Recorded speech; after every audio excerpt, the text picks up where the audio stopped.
네. 자, 이제부터는 또 재미난 공부를 해보는 시간인데요.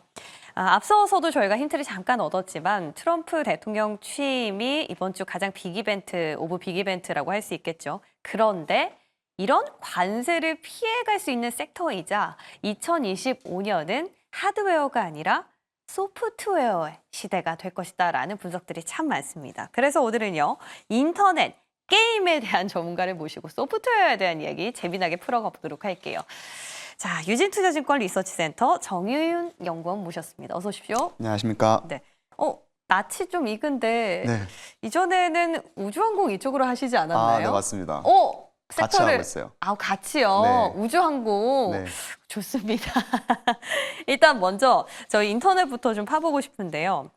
올해는 소프트웨어의 시대다라는 분석들이 참 많거든요. 올해 이런 업종들 전체적으로 어떻게 평가하세요? 사실 소프트웨어에 대한 기대감이 이제 투자자분들이나 많은 전문가분들께서 얘기해 주셔서 시장에서도 좀 기대감이 많이 관심이나 올라간 것으로 보이는데 저는 호락호락하지만은 않다라고 말씀을 드리고 싶어요. 네. 소프트웨어 업종을 보면 사실 주가가 많이 하락을 했잖아요. 그러니까 코로나 이후에 어떤 시장 성장률의 둔화나 이런 부분들 그리고 비우호적인 시장 환경으로 인해서 시장 성장률이 둔화가 됐는데 그럼 우리가 올해 같은 경우에는 짚어볼 요소가 기존에 있던 비우호적인 시장 환경이 개선된 부분이 있었을까? 그리고 좀 더 성장을 하기 위해서 새로운 성장 동력을 발굴할 수 있는 요소가 있을까? 이런 부분들을 좀 짚어봐야 될 것 같은데 우선 첫 번째 그 시장 환경에 대해서 말씀을 드리면 여전히 비우호적인 시장 환경은 지속되고 있습니다.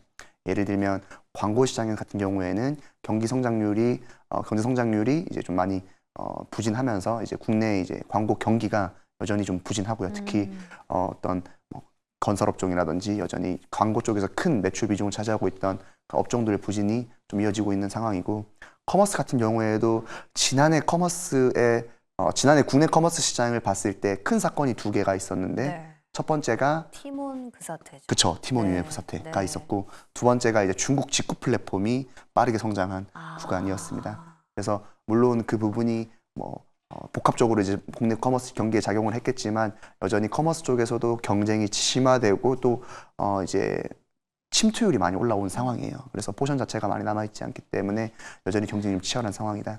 그리고 마지막으로는 이제 결국에 국내 인터넷 기업들 대표적으로 네이버, 카카오 같은 경우에는 컨텐츠 쪽으로 또 매출 비중이 많거든요. 그러니까 컨텐츠 비중들이 많은데 컨텐츠 사업들이 코로나 이후에 굉장히 수익성이 많이 좀 안 좋은 상황에서 성장률이 안 나오다 보니까 이 부분도 좀 발목을 잡고 있어서 이 부분도 어떻게 좀 헤쳐나가야 될지가 좀 관건이 남아 있습니다. 네. 그러면 네이버, 카카오 이번 실적 기대를 해보면 안 되겠다라는 생각이 드는데요.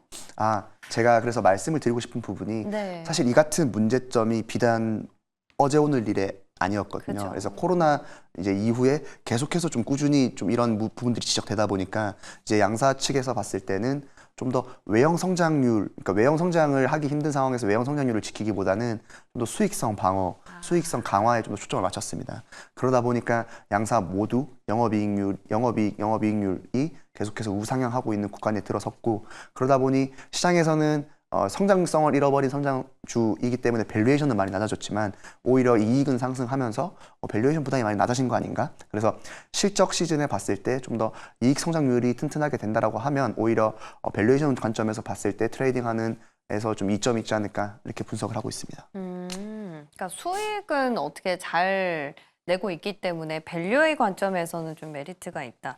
재미난 건요. 네이버는 제가 지난 연말부터 계속 보고 있었는데 외국인 수급이 장난이 아니더라고요. 이거 어디서 기인을 한 걸까요? 결국에는 앞서 말씀을 드린 외국인들이 사실 네이버 국내 인터넷 업종에 대한 좀 그런 등한시가 심했던 기간 동안에는 사실 네이버, 카카오가 메리트가 상대적으로 적었어요. 왜 그러냐면 아무래도 네이버, 카카오가 구글이나 빅테크 기업 대비해서 높은 밸류에이션을 받을 수 있었던 이유가 시장 성장률을 굉장히 빠르게 가져가고 있었다는 것에 있었는데 근데 문제는 네이버, 카카오가 시장 성장률이 굉장히 많이 둔화가 됐어요. 그 이유는 침투율이 많이 높아졌어요. 중국의 침투율이요? 아니요, 우리 이미 이제 예를 들면 커머스 예를 들면 이미 많은 사람들이 커머스를 쓰고 있다 보니까 더 이상 차지할 수 있는 시장이 부족한 거고 내수로 한계가 있네요. 그렇죠.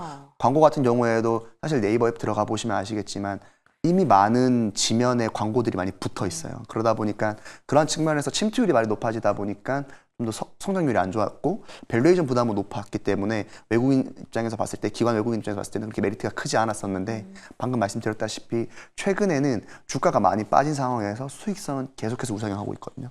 그러니까 높아진 침투율을 바탕으로 수익성에 좀 치중을 하고 있다 보니까 외국인들 입장에서 봤을 때 이제 좀 진짜 좀 싸졌다라고 판단이 되는 구간이구나라고 해서 지난해 연말부터 좀 더 주가가 많이 반등을 하고 외국인 수급이 들어오지 않나 이렇게 생각을 하고 있습니다. 도대체 이들은 그럼 어디서 수익을 내고 있는 건가요? 그냥 단순히 가격을 좀 높게 올리는 건가요? 결국엔 사업 부문을 봤을 때 네. 물론 네이버, 카카오가 디테일하게 좀 차이가 있지만 네. 크게 보면 본업이라고 할 수 있는 광고와 커머스 영역이 있고 예. 그 외에 기타 영역, 뭐 컨텐츠나 뭐 그런 부분들이 있을 것 같아요. 네. 그런데 결국 수익성이 가장 높은 영역이 어디냐면 광고입니다.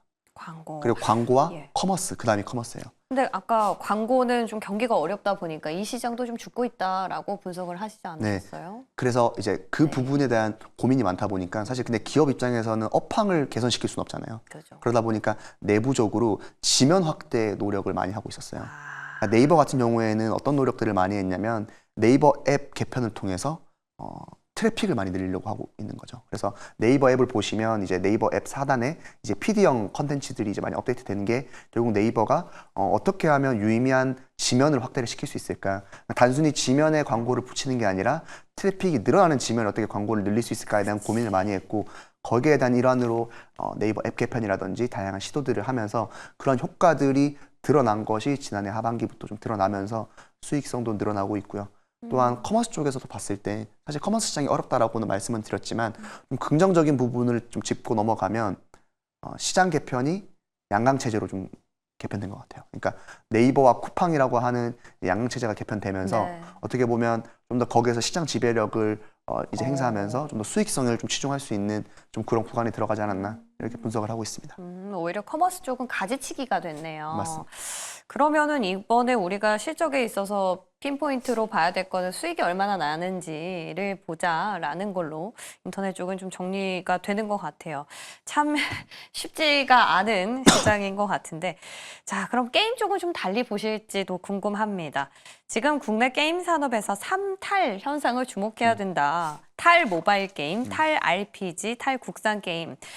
게임은 사실 우리 시청자분들께서도 조금 낯익지 않으실 것 같아서 좀 쉽게 설명을 듣고 싶거든요. 네. 올해 한마디로 게임 업황은 기대해봐도 괜찮습니까? 어떻습니까? 게임 업황도 트렌드가 좀 이어지고 있어요. 그러니까 제가 아까 시청자분들을 위해서 간단하게 네. 좀 그 트렌드를 설명을 좋아요. 드리면 국내 게임 산업은 10년에 한 번씩 크게 트렌드가 바뀌었다고 생각하시면 좋을 것 같아요. 1990년대까지만 해도 사실 게임이라는 산업이라고 말을 하지 않았었거든요. 그러니까 오락실 문화 정도로 자리매김하고 있었는데 그렇죠. 2000년대로 넘어가면서 어떤 게 크게 바뀌냐면 PC가 빠르게 보급이 돼요. 윈도우가 보급이 되면서 가정마다 PC가 많이 보급이 되고 PC방이 생기면서 PC 온라인 게임이 굉장히 성행을 하게 됩니다. 네. 그 당시에 우리가 아는 1세대 게임사들, NC소프트, 넷마블 같은 넥슨 게임사 같은 그렇죠. 게임사들이 그런 PC 게임들을 바탕으로 굉장히 빠르게 성장을 하게 되고요. 제가 거기서 멈췄어요. 예. 그리고 네. 2010년대로 넘어가면서 또 한 번 크게 변화가 되는 게 뭐냐면 예. 스마트폰의 등장입니다. 아, 그 전까지는 굉장히 이제 사양이 높은 게임을 돌리기 위해서는 PC로만 돌아갔었는데 사실 모바일 투지폰 같은 경우에는 안 돌아갔었어요. 근데 스마트폰이 들어오면서 더 높은 사양의 게임들이 돌아가기 시작하고 이제 그런 어떤 휴대성을 바탕으로 모바일 게임 시장이 엄청나게 빠르게 커지게 돼요. 그래서 2010년대는 바야흐로 이제 모바일 게임의 전성 시대다라고 보고 수 있고 그리고 특히 장르 같은 경우에도 MMORPG 같은 장르들 이런 장르들이 이제 좀 특세를 했는데 문제는 2020년이 넘는 현재까지도 그런 트렌드가 좀 이어지다 보니까 국내 게임 유저들 입장에서는 좀 많이 지치게 되는 거죠. 그럴 수 있겠네요. 모바일 게임도 지치고 그리고 MMORPG랑 장르적으로 좀 지치는 게 있고 또 그 국내 게임사들에 대해서 왜냐면 국내 게임사들이 좀 BM을 워낙 좀 좋게 말하면 잘 짜고 나쁘게 말하면 쥐어짜내다 보니까 국내 유저들 입장에서 봤을 때는 좀 거기에 대한 환멸감을 느끼다 보니까 거기에 대한 좀 비선호도가 높아진 게 트렌드. 그래서 아까 제가 말씀드린 3탈 현상이 네. 비모바일, 이제 BRPG 그리고 이제 국산 게임사라는 트렌드가 올해까지도 이어지고 있는 것으로 분석되고 있습니다. 그러면은 우리가 국내에서 올해는 뭘 기대해 볼 수 있을까요? 뭐 신작 같은 거는 괜찮나요? 결국 3탈 현상에서 벗어나는 게임사들을 봐야 될 것 같아요. 벗어나는 거. 네.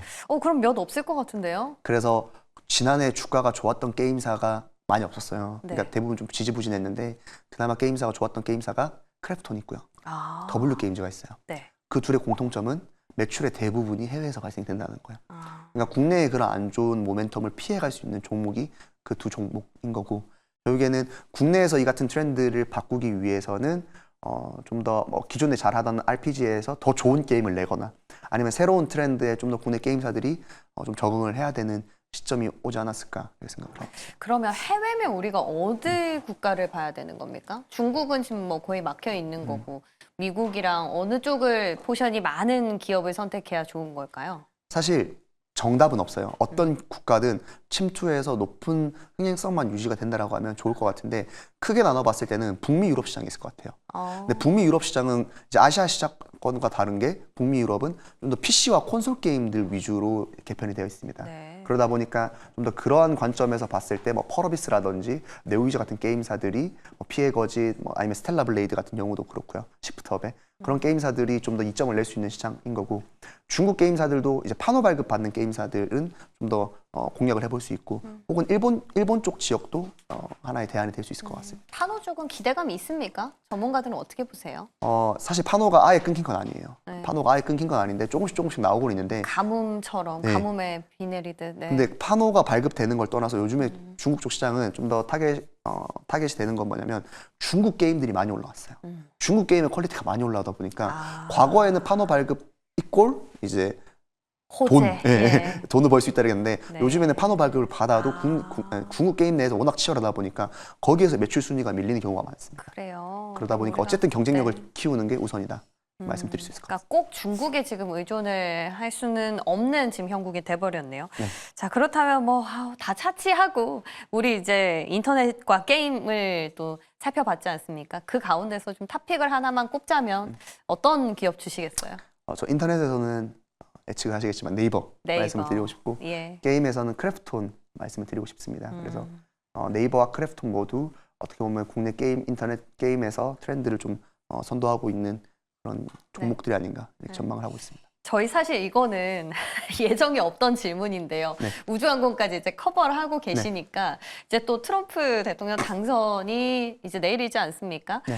현재 시간 20일인데 지금 가장 많이들 궁금해하시는 게 우주항공 쪽 그리고 이 관세를 피해갈 수 있는 쪽 이런 거거든요. 지금 다 하고 계신 거잖아요.